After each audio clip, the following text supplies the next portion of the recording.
mi dá dúró dè mí àní kò gbé mi sáyà kó wá fífẹ́ dúdú sáyà mi. Alfred Ọmọlànà Ọláìyá àti Báṣẹ́bà Owólabí tí wọ́n jẹ́ ọmọ ìpínlẹ̀ Èkìtì ni wọ́n ṣe atọ́kùn Victor Ọláìyá wá sí ilé ayé. Lóòótọ́ ló jẹ́ wípé Calabar ní ìpínlẹ̀ Cross River ni wọ́n ti bí Victor Ọláìyá. Òun ni ó wà ní ipò ogún nínú àwọn ọmọ 24 tí bàbá rẹ̀ bí. Ọjọ́ 21 oṣù kejìlá ọdún 1930 ni wọ́n bí i tí wọ́n sì sọ ọ́ ní Victor Abímbọ́lá Ọláìyá. Ó lọ sí ilé ẹ̀kọ́, kódà ó yege ìwé 10 tó kà ní àkàyege ní ìpínlẹ̀ Èkó lọ́dún 1951 kí ó tó di wípé oríire gbede ilé ẹ̀kọ́ ńlá yunifásítì Howard ní ilẹ̀ Amẹ́ríkà níbi tó ti yẹ kó kọ́ nípa ìmọ̀ ẹ̀rọ tàbí ìṣirò owó. Bó tilẹ̀ jẹ́ wípé ní rírò ní ti ènìyàn, ṣíṣe ní ti Ọlọ́run ọba. Victor Ọláìyá kò kọ́ ẹ̀kọ́ nípa ohun tí àwọn òbí rẹ̀ fẹ́. Ìmọ̀ nípa orin ni ó ràn rí mọ́. Ṣé orí ló mọ iṣẹ́ àṣelà?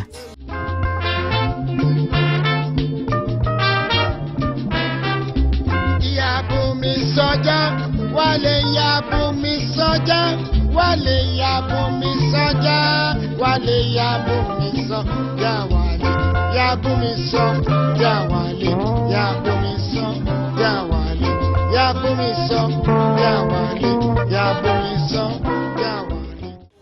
Iṣẹ́ orin gbé Victor Ọláìyá púpọ̀ torí nígbà tí yóò fi di ọdún 1956 Ọláìyá ti gbé ikọ̀ olórin tirẹ̀ kalẹ̀. Ikọ̀ náà tí wọ́n pè ní The Cool Cats ló láǹfààní láti ṣeré níbi ètò ìgbàlejò kan tí wọ́n ṣe fún ọbabìnrin Elizabeth kejì nígbà tó bẹ orílẹ̀-èdè Nàìjíríà wò. Bákan náà ni ikọ̀ náà tún ṣeré lọ́dún 1960 tí orílẹ̀-èdè Nàìjíríà gba òmìnira. Wọ́n dá Victor Ọláìyá lọ́lá nínú iṣẹ́ ológun orílẹ̀-èdè Nàìjíríà, èyí tó mú kó máa dá ikọ̀ ológun lárayá ní ibikíbi títí dé Congo tó ti ṣeré fún ikọ̀ ológun àjọ ìṣọ̀kan orílẹ̀-èdè.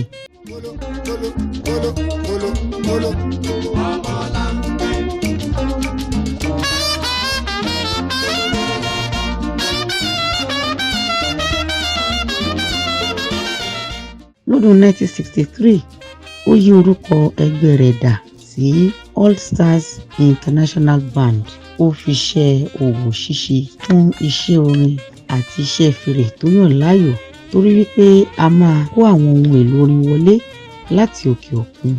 Ó rọ́wọ́ mú nínú iṣẹ́ tó yàn láàyò, ó sì gba ẹ̀bùn ìdálọ́lá orílẹ̀-èdè èyí tí a mọ̀ sí Officer of the National Order of the Niger lọ́dún 1990. Ní àkókò kan ẹ̀wẹ̀, ó jẹ́ ààrẹ ẹgbẹ́ àwọn olórin orílẹ̀-èdè Nàìjíríà. Ó ṣe àgbéjáde onírúurú àwo orin, nínú èyí tí a ti rí Ọ̀dàlẹ̀ ọ̀rẹ́, Mo fẹ́ muyàn, Òrúkú tindítindí, Pamboto rìbótó, Fẹ̀sọ̀ jayé, Kò sówó lóde àti bẹ́ẹ̀ bẹ́ẹ̀ lọ. Àǹtí jọ̀wọ́ kò máa lọ.